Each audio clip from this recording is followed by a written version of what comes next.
So okay guys, welcome back to our daily practice session on ठीक है सी set UPSC सी set. ये हमारा comprehension का प्रैक्टिस सेशन रहता है। डेली आप जो है ज्वाइन कर सकते हैं। अगेन यहाँ आपको कोई ट्रिक्स नहीं मिलेगी। यहाँ हम बेसिकली प्योर प्रैक्टिस करते हैं कॉम्प्रिहेंशन की। शुरू करते हैं। ये 2023 का कॉम्प्रिहेंशन है। 2022 के ऑलरेडी हम डिस्कस कर चुके हैं। ये वाला भी हमने देख लिया था। ये वाला भी देखते हैं। तो कल हमने जो अपनी अप्रोच लगाई थी वो बहुत सक्सेसफुल रही। 5 आउट ऑफ 5 हमारे एकदम सही रहे।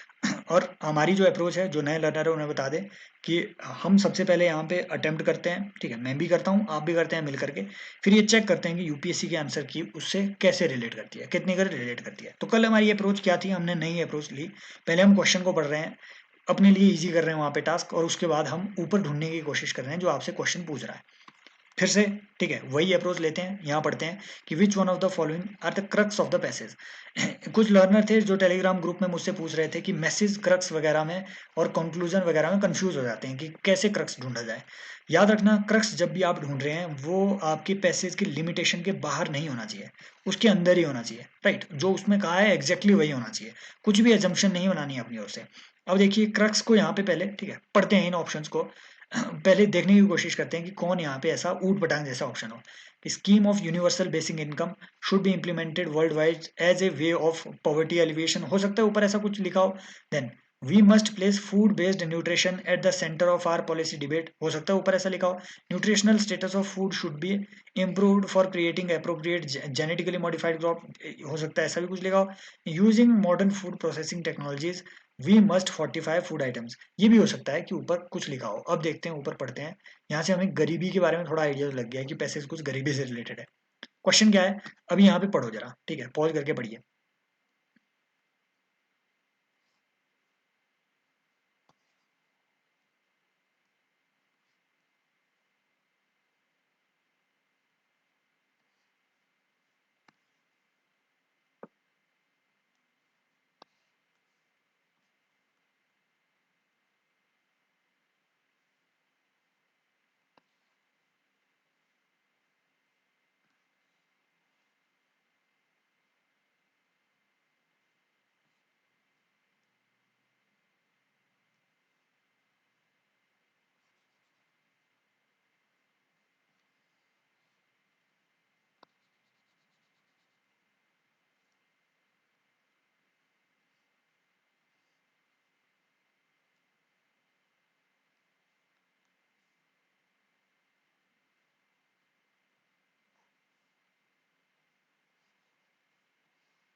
ओके, आपने ये पढ़ दिया होगा। देखो, मैंने ये यहाँ पे एक इम्पोर्टेंट डिस्टिंक्शन इसीलिए बनाई क्योंकि देखो यहाँ पे यहाँ से पैसेज का दूसरा पार्ट शुरू होता है। यहाँ ऊपर बताया है एक सिनेरियो कि भैया वो लोग जो अमीर है लेकिन फिर भी फूड सिक्योरिटी का क्राइसिस जूझ रहे हैं। नीचे वाले कि भैया ये गरीब लोगों का अलग क्राइसिस है। समझ रहे हो? यहाँ से दो बातें हमें पता चली। और अब देखो यहाँ ऑप्शन ऑप्शन देखते हैं। आपने अगर ढंग से ये पढ़ा होगा, नहीं पढ़ा है तो पीछे जाकर के एक बार फिर से पढ़ लो कि the scheme for universal basic income. भैया ऊपर कोई ऐसी बात नहीं हुई है, कहीं लिखा है यूनिवर्सल बेसिक इनकम की कोई बात नहीं हुई है, इसे हटा दो। We must place food based nutrition at the centre of policy debate. हो सकता है, ठीक है, इससे बढ़िया ऑप्शन देखते हैं कि nutritional status of food should be improved by creating appropriate genetically. ये भी बात नहीं हुई है। हालांकि ऊपर बोला है कि फूड सिस्टम को अडेप्ट करना पड़ेगा, लेकिन क्या जेनेटिकली मॉडिफाइड क्रॉप एडेप्टेशन का बेहतरीन उदाहरण है? नहीं, ऐसी ऊपर कोई बात नहीं हुई है। Using modern food processing technology we must fortify food items required for nutritional. देखो, सिर्फ न्यूट्रिशन की बात नहीं हुई थी। आम आदमी इसे भी लगा सकता है, लेकिन सिर्फ न्यूट्रिशन की बात नहीं हुई थी ना। बात क्या हुई थी भैया? बात ये भी हुई थी कि अमीर लोग ना, कुछ अमीर लोग खाना ही नहीं चाहते हेल्दी, क्योंकि वो टेस्ट टेस्ट के पीछे पड़े हुए हैं, है ना। टेस्ट के पीछे यहाँ लिखा था ना हमने कि they enjoy a food that is not too healthy. उनके पास है न्यूट्रिशनल फूड की एक्सेस है, लेकिन वो खाना ही नहीं चाहते। दैट मीन्स आपका बी ऑप्शन इसमें करेक्ट होना चाहिए। बाकी तो देखते हैं यूपीएससी का क्या इसमें ये होना चाहिए, ठीक है, उसका क्या आइडिया रहता है। We must place food based nutrition at the centre of policy debate. यही ऊपर इसमें लग भी रहा है कि भैया आपको जो है न्यूट्रिशन, ठीक है, न्यूट्रिशन को, ठीक है, न्यूट्रिशन को फूड सिस्टम के थ्रू जो न्यूट्रिशन निकल रहा है उसे हमने पॉलिसी डिबेट के सेंटर में रखना चाहिए। ये इसका क्रक्स आता है। क्लियर? सो क्योंकि देखो, क्योंकि चार ऑप्शंस में से तीन ऑप्शन ज्यादा बुरे हैं, इसलिए बी आपका सही होना चाहिए। इसके पीछे ज़्यादा फिर अपनी माथापच्ची एग्जामिनेशन हॉल के अंदर नहीं करनी होती है कि ये बी क्यों हुआ, ए क्यों नहीं हुआ, है ना? ये क्योंकि ये बाकी के ऑप्शन आपके ज़्यादा बुरे थे, इसलिए ये सही होना चाहिए, राइट? नेक्स्ट नेक्स्ट एक पैसेज देखते हैं यहाँ पे, राइट? इनको प्रैक्टिस करते हैं। 1 सेकेंड, यस, इसको प्रैक्टिस करते हैं, फिर से वही अप्रोच लेंगे। पहले क्वेश्चन को पढ़ते हैं कि which one of the following statement most logical and rational implication.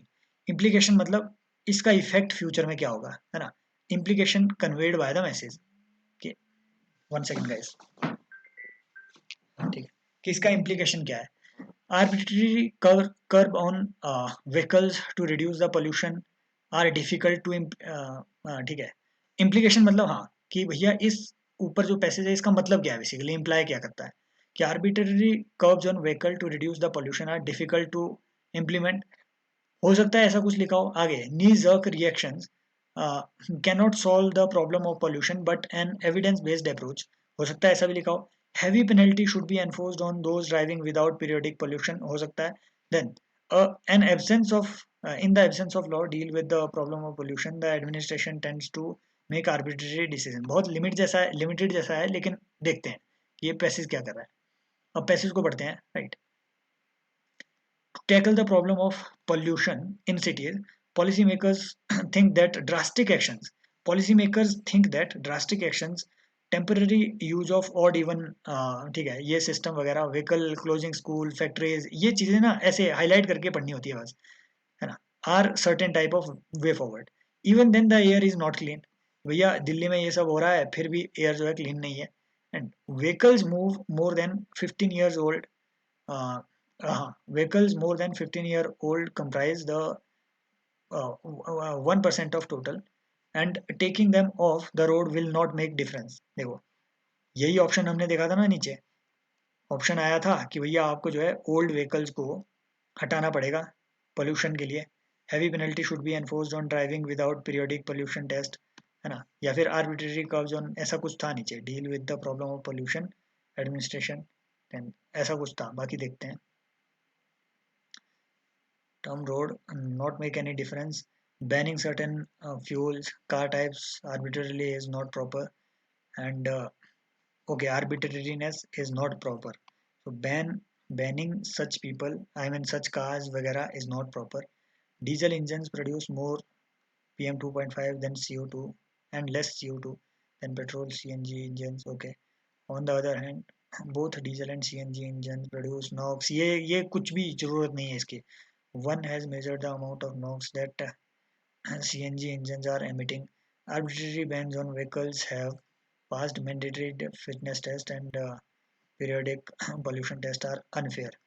मतलब ये जो नीचे बोला था ना कि भैया बैन होना चाहिए, वही वो ऑप्शन यहाँ से एलिमिनेट हो जाता है कि भैया ऐसे बैन जो है ये अनफेयर है। What is needed is scientific and reliable information। ये है crux.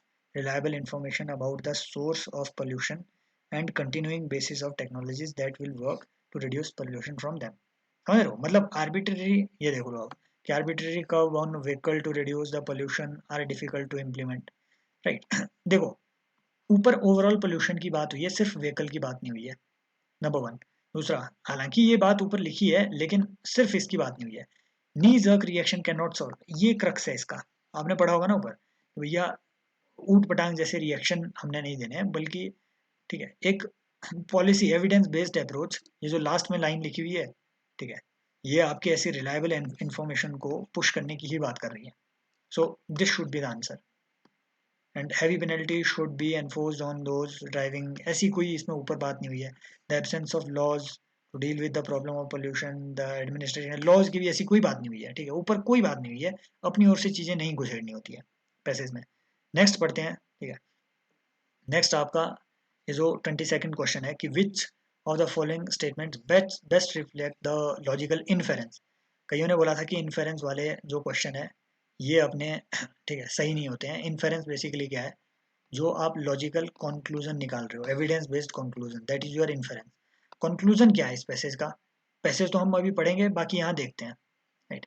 It is an important agenda of countries around the world to ensure access to good external financing. हो सकता है ऐसा लिखा हो। Good corporate governance improves the credibility of the firms, possibility है, and then international capital markets ensure that firms maintain good, ensure समझ रहे हो? देखो इसे हटा दो, अपने कॉमन सेंस से ही हटा दो, अभी बाकी देखते हैं। Good corporate governance paves the way for robust supply chain, possibility है, ठीक है। अब ऊपर देखते हैं कि क्वेश्चन क्या कह रहा है। क्वेश्चन क्या कह रहा है ऊपर कि good corporate governance structures encourage companies, corporate government का गुड अच्छा स्ट्रक्चर हो encourage companies to provide accountability and control, ठीक है, okay.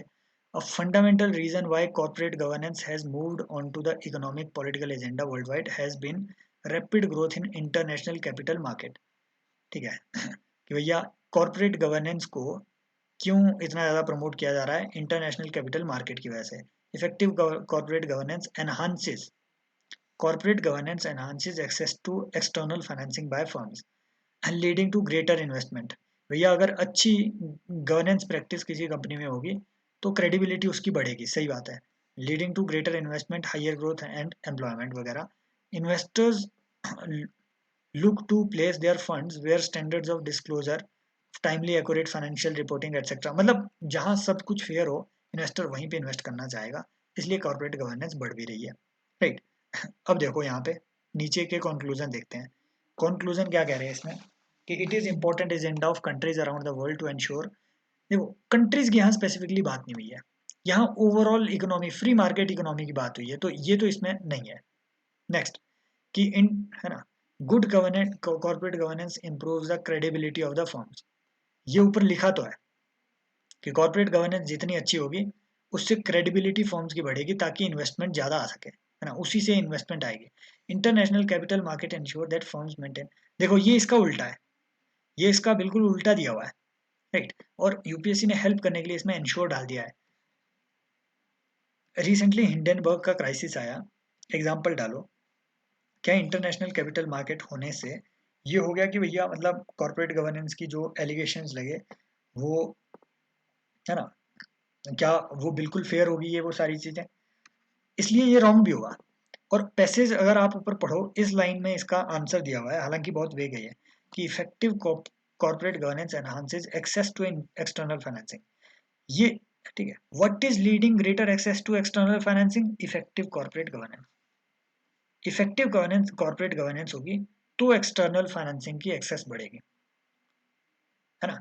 This is leading to this, not vice versa, according to passage. This is why B should be the answer. बाकी देखते हैं UPSC ने क्या इसका आंसर दिया हुआ है। नेक्स्ट, ठीक है, एक और पैसेज देख लेते हैं, ठीक है, ये लास्ट पैसेज है आज का, कि which of the following statements best reflect the most logical inference, again conclusion. The home or range of elephants need to be a vast area of rich diversity, biodiversity. Elephants are keystone species and they benefit biodiversity, ये तो है ही है। Rich biodiversity cannot be maintained in forest without presence, इसे तो हटा ही दो। हिमालयाज में कहाँ आप हायर हिमालयाज में एलिफेंट लाएंगे, फिर भी इसे कॉमन सेंस से हटा दो। Elephants are capable of regenerating forest with species as per their requirement, ये तो है ही है ना। ये अपन पीवाईक्यू में भी देखे थे, एक वीडियो में भी देखे थे। अब देखते हैं जरा ये क्या कह रहा है।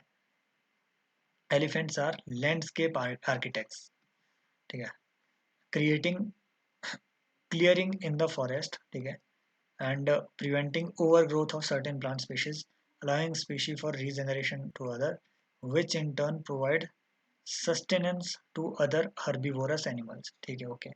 Elephants eat plants, fruits and seeds, ठीक है, कुछ भी इससे नहीं निकल रहा है। प्रोपेगेटिंग द सीड्स, ठीक है, फील्ड को भी प्रोपेगेट करते हैं। Elephants, elephant dung provides nourishment to the plant, ठीक है, ये भी होता है। एंड इंसेक्ट को भी ये ब्रीड करते हैं, ये भी होता है।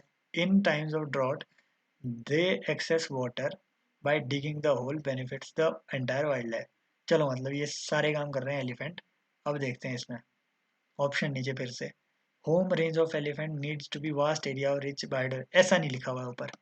ऊपर क्या कंक्लूजन लिखा हुआ है, एलिफेंट का रोल लिखा हुआ है, ऐसा नहीं लिखा हुआ है कि एलिफेंट के लिए बहुत ही बड़ा एरिया चाहिए, ऐसा थोड़ी ना लिखा है ना, ये तो हटा ही दो। Elephants are keystone species and benefit the biodiversity, ये तो लिखा ही है ऊपर, हाँ, ये तो इसका कंक्लूजन है ही है। भले ही ये एक्सप्लिसिटली मेंशन ना हो लेकिन इम्प्लिसिटली तो है। ये तो हमने पहले ही हटा दिया, ये तो सही में हट गया। Elephants are capable of regenerating the forest with species as per their requirement, as per their requirement. ये भी ऊपर है, इम्प्लाइड है इसमें, लेकिन एक minute, elephants are capable of regenerating the forest with species as per their requirement, ये भी तो लिखा हुआ है। इन दोनों में से कौन सा होगा सही? Certain plant species allowing space for regeneration of others, which in turn provide sustenance to herbivorous animals. Elephants eat plant seeds propagating seed, ठीक है। Elephants dung provide nourishment। यार इससे ना ब्रॉडर ऑप्शन यही लग रहा है मुझे, digging the hole। ऑप्शन तो ये दोनों सही लग रहे हैं, ब्रॉडर ये लग रहा है। Elephants are keystone species and they benefit the biodiversity. Biodiversity को बेनिफिट तो ऊपर कर ही रहा है, मतलब जंगल वगैरह के। Elephants are capable of regenerating the forest with species as per their requirement, as per their requirement. ये बहुत मतलब थोड़ा ये वेग लग रहा है, ये ज़्यादा कॉम्प्रिहेंसिव लग रहा है, ठीक है। हालांकि बहुत वेग स्टेटमेंट है, देखते हैं यूपीएससी का क्या इसमें आंसर रहते हैं। 23rd, ये यूपीएससी के आंसर की 23rd का ये देखो 23rd में यूपीएससी ने भी बी लगाया हुआ है, राइट। अब आप ये सोच करके मुझे बताएंगे कि आपके अकॉर्डिंग इसका डी क्यों नहीं होना चाहिए। हालांकि हमने भी बी लगाया है, डी क्यों नहीं होना चाहिए आप मुझे कमेंट सेक्शन में बताएंगे। क्योंकि ये सोचने वाली बात है यार कि यूपीएससी इन इन ऑप्शंस में से चूज कैसे करती है अपने लिए, राइट। और ये बना कैसे लेते हैं, मुझे ये समझ नहीं आता है, ये ऑप्शन डाल क्यों देते हैं ये। देखिए इसका तो बी हो गया, ठीक है। अब ये 21st का हमने क्या लगाया है, 21st का हमने बी लगाया है। 21st देखो, 21st का भी बी है, 22nd का भी बी है। हमने क्या लगाया 22nd का, देखो हमने 22nd का बी लगाया ना, मैंने बताया, मैं कहा भाई भाई कुछ चीज़ें होती है मतलब जो आपको ध्यान से देखनी होती है, बहुत ध्यान से देखनी होती है कि कहाँ क्या, which factor is leading to what. इसलिए बीच में हाईलाइट करना जरूरी होता है चीज़ों का, ठीक है। 1 सेकेंड, डरावना पेपर है यार। ओके, सो इसमें हमने 13th क्वेश्चन में भी हमने बी ही लगाया है क्या? 13th क्वेश्चन में भी हमने देखो 13th क्वेश्चन बी। सो अभी तक हमने 9 क्वेश्चन 2023 के लगा लिए हैं, 9 आउट ऑफ 9 हमारे करेक्ट हैं। दिस इज द प्रैक्टिस, ठीक है, this is the practice we are doing. आपको अच्छा लग रहा है तो ठीक है, क्योंकि मुझे प्रैक्टिस करवाने का इससे दूसरा तरीका समझ में नहीं आता है। If you are liking it तो भी ठीक है, नहीं लाइकिंग इट तो भी ठीक है। इफ इट बेनिफिट्स यू ठीक है, तो आपसे रिक्वेस्ट है कि कमेंट सेक्शन में पार्टिसिपेट करते रहें। Take care, bye bye, as always.